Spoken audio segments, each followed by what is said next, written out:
Sebanyak 8 anggota kelompok kriminal bersenjata yang diduga melakukan penyerangan terhadap guru dan tenaga kesehatan di distrik Anggruk, Kabupaten Yahukimo, Papua Pegunungan ditangkap aparat pada Jumat 11 Juli 2025. Penyerangan itu terjadi pada 21 hingga 22 Maret 2025 dan mengakibatkan seorang guru bernama Rosalia Rerek Sogen meninggal dunia.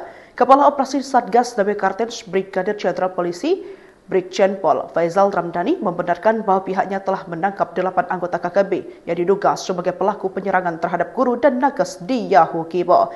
Jenderal Bintang 1 ini menegaskan penegakan hukum akan terus dilakukan guna menangkap seluruh pelaku dan jaringan terutama yang telah melakukan penyerangan kepada guru dan nakes di distrik Anggruk.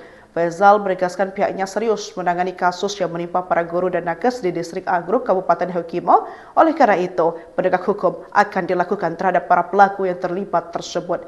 Diberitakan sebelumnya penyerangan terhadap guru dan nakes terjadi di Kompleks Perubahan Guru SD Yayasan Pendidikan Kristen Anggruk dan Gedung Puskesmas Evata Anggruk di Kabupaten Yahukimo pada Jumat 21 Maret 2025 dan 22 Maret 2025.